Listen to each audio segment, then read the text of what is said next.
You're looking live at Capitol Hill, where the biggest names in tech are still on the hot seat. They've been there all afternoon. The CEOs of Apple, Google, Facebook, and Amazon getting grilled during an antitrust hearing. But earlier, Republicans went after the executives over allegations of conservatives being censored on social media. I'll just cut to the chase. Big tech's out to get conservatives. That's not a suspicion. That's not a hunch. That's a fact. If I had a nickel for every time I heard it was just a glitch, I wouldn't be as wealthy as our witnesses, but I'd be doing all right. Conservatives are consumers too. And the way the net was put together in the eyes of Congress is that everybody should be able to speak their mind. And can you today assure Americans you will not tailor your features in any way to help, specifically help one candidate over other? And this, what I'm concerned about is you helping Joe Biden over President Trump. We won't do any work, to politically tilt anything one way or the other. It's against our core values. All right, the CEOs denied any bias. So another day, another hearing. Let me go to you, Jesse. I don't know if you got a chance to see much of that today, but anytime we have hearings on Capitol Hill about tech, you just kind of want to cringe through the questions that are being asked, because many times you realize that the members, they have an idea of what they're talking about, but they're not well versed in the technology. They don't know the difference between Instagram, Facebook, Twitter, nothing. They're worse than I am. I do have to give credit where credit is due, Dana, because the Democrats have done something very smart, and it really pains me to say that. They've launched this campaign in Silicon Valley for these tech giants to root out hate speech and misinformation. But the Democrats in D.C. agree with the Democrats in Silicon Valley that hate speech and misinformation only comes from conservatives. Because hate speech is basically anything that offends a Democrat, and misinformation is anything a Democrat disagrees with. So these PC police types and the fact checkers of the mainstream media get on these platforms and they build these speech walls against conservative speech, and these walls keep closing in. Yet the Democrats, they can talk about misinformation all day long, like the Russia hoax, and they can pay no price. They can slander conservatives all day long, call them white supremacists, rapists. They can plan riots on social media. They don't pay a price. So it's unfair, and the Democrats say, you better do this, censor conservatives to these tech giants, or we'll break up your monopolies. For them with money. They pay everybody off, and they have all their lobbyists take everybody on quail hunts and to fancy dinners, because all they know is that once a year they come up, bend over, get spanked, and then they walk back to their desks and make $1 billion a day, and nothing changes. All right. So one of those people that is under the gun from Democrats is Mark Zuckerberg of Facebook. And Juan, take a listen to what he said, very consistent with what he told us a month or so ago when we did an interview with him about this issue of the Democrats wanting Facebook to take down all sorts of things, including basically Trump's Twitter feed or Facebook feed. Take a listen.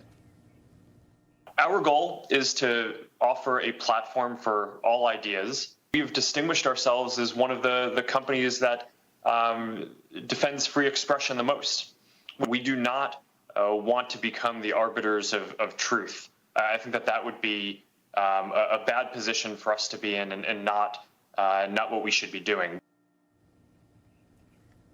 Why can't the Democrats seem to think that that's okay, Juan, to say that you want to be neutral on a platform?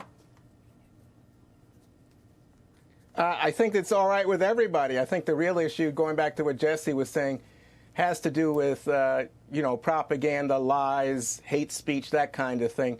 But, I think today, just to pick up again on what Jesse was saying, I saw Sensenbrenner asking Zuckerberg about Twitter, like he thought Zuckerberg ran Twitter. He doesn't even know the difference, apparently. So I get the idea that really watching this, it looked like Republicans, you know how you guys said the Democrats weren't allowing Barr to speak yesterday? So today it's Republicans not allowing any of these tech executives to speak and basically working the reps, saying, hey, we don't like it when you limit Don Jr. when he's putting stuff out there, or we don't like it at all. Yeah. So, okay, I mean, I guess that's their message. But to me, this was supposed to be an antitrust hearing. And, you know, to the point of who's got more political leverage, I think right now President Trump and his administration have done nothing in terms of promoting competition on the high-tech sector. There's more of a threat to those high-tech bosses from the prospect.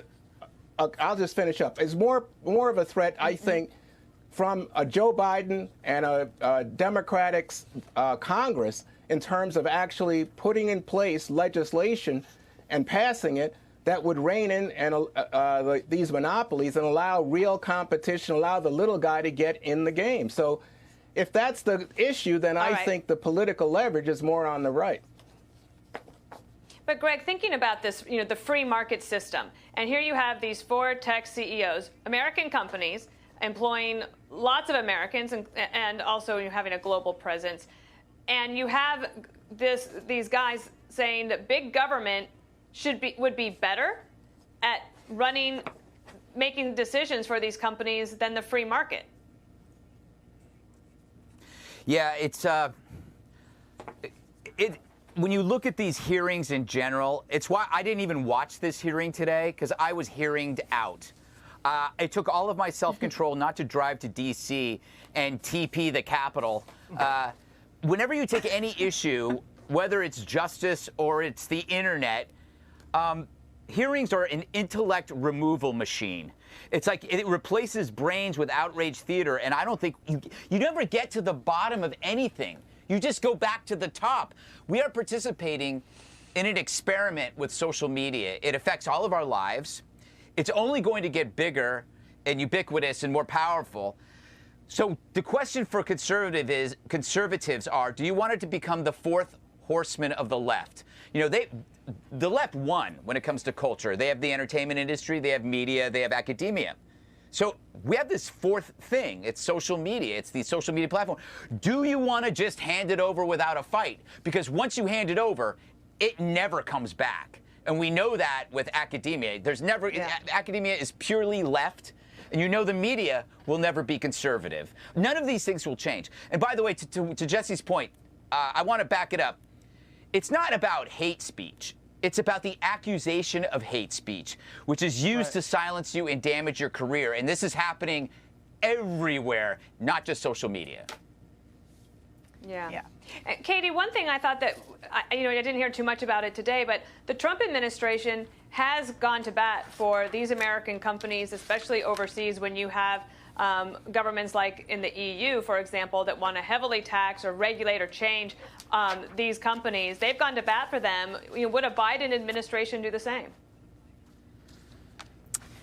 I think it depends. There's not a lot in Washington, D.C. that both sides of the political aisle agree on, and they still disagree. But the one thing they do agree on is that big tech, there are problems on both sides. Jim Jordan today was very adamant about pointing out issues of bias that have been alleged against these big tech companies and the double standard that does exist when it comes to free speech on their platforms. And I have to say, Mark Zuckerberg says we're not going to regulate speech or be the arbiters of truth, but they actually they cop out because they hire, quote, fact checkers from like the Associated Press or the New York Times that are left-leaning publications to do the fact checking for them. And then those posts are then flagged and the pages that they're on are flagged and they're limited in terms of their view. So this idea that they don't actually regulate what goes on their platforms isn't necessarily true, but I also don't know if big government is the way to fix this, especially considering how today went. And they always think that they're better than everyone, that they're smarter than their witnesses.